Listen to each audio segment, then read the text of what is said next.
Hello everyone, Redza from Soy Chinchao here, and welcome back to another episode of ICYMI. In today's episode, we'll talk about the Huawei P50 series in Malaysia. We'll also be talking about the Realme 9i that's launching in Malaysia January 19th. Alright, so without further ado, let's just jump into it.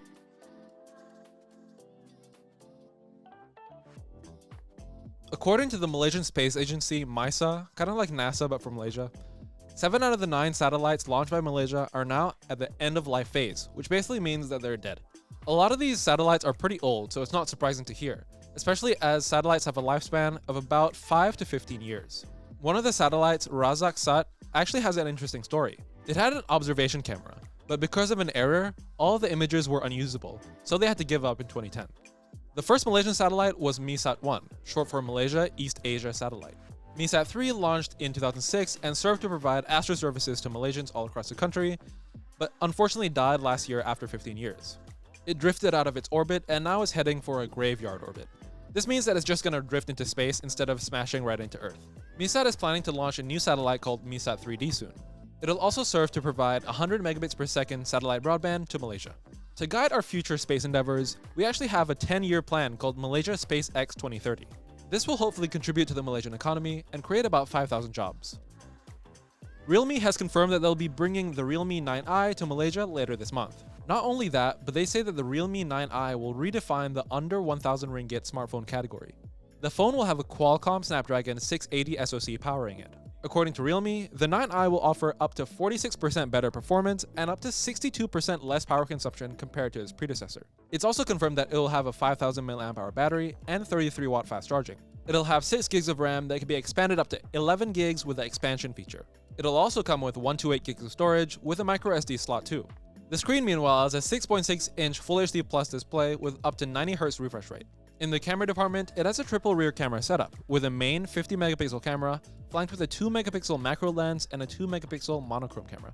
Selfies, meanwhile, get taken care of by a 16-megapixel front camera. Pricing is still a mystery other than being less than 1,000 ringgit. The launch event will happen online on the 19th of January at 2 p.m. Apple announced more updates to Apple Fitness Plus. The additions include Time to Run, which is basically time to walk but for running, and Collections, which is a curated series of workouts. The introduction of Collections to Apple Fitness Plus is a welcomed addition, as the platform has almost 2,000 workout and meditation videos to choose from. So rather than taking time to pick which workout is best for you, you could just select one of the collections that share the same fitness goal. Time to Run is a new audio running experience designed to help users become more consistent and better runners. Each episode is focused on a popular running route in popular locations. During Time to Run, users will also receive photos taken by their Fitness Plus trainer of notable sites along the route, so it seems like you're traveling along with them. Time to Run has already launched with 3 episodes: London, Brooklyn, and Miami Beach. One new episode of Time to Run will be released each week on Mondays. The Huawei P50 Pro and P50 Pocket just launched in Malaysia. The Huawei P50 Pro was originally launched in China back in July of last year, but still has some pretty solid specs today. It features a 6.6-inch dual curved OLED display that pushes 2700 by 1288p resolution for a pixel density of 450 ppi. The screen is also capable of 120Hz refresh rate as well as 300Hz touch sampling rate. The Huawei P50 Pro won't come with 5G support, even though it's powered by a Qualcomm Snapdragon 888 SoC. It gets mated to 8 gigs of RAM and 256 gigs of storage. The P50 Pro still packs a solid dual-ring quad camera setup with a 50-megapixel main camera. That gets flanked by a 40-megapixel mono shooter, a 13-megapixel ultra-wide camera, and a 64-megapixel telephoto shooter able to provide 100 times digital zoom along with 3.5 times optical zoom. Selfies, meanwhile, get taken care of by a 13-megapixel front camera housed in a punch hole cut out on the top of the display. Other features of note include a 4,360 mAh battery with 66 watt fast charging and 50 watt wireless charging. It has IP68 dust and water resistance, as well as an under-display fingerprint sensor. Now to the Huawei P50 Pocket. Other than being foldable, the Huawei P50 Pocket's defining feature is arguably its circular cover display that has a diameter of 1.04 inches. The OLED display has a resolution of 340 by 340p, a pixel density of 320 ppi, and a standard 60Hz refresh rate with a 120Hz touch sampling rate. Its main display, meanwhile, is a 6.9-inch OLED display with a near 21:9 aspect ratio. It has a 2790 by 1188p resolution that's capable of up to 120Hz refresh rate. The main display gets 1440Hz high-frequency PWM dimming, as well as 300Hz touch sampling rate. You're also getting a pixel density of 442 ppi on the main display.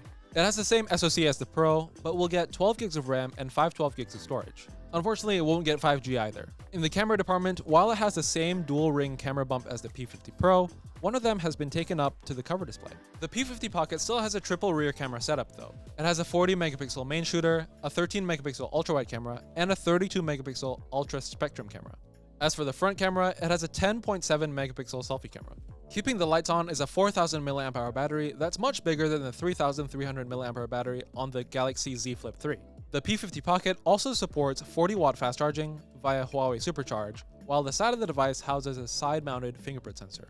The Huawei P50 Pro is available for pre-order from the official Huawei eStore, as well as their official stores on Lazada and Shopee from 4 p.m. 12th January onwards until the 21st of January, with full availability from the 22nd of January onwards.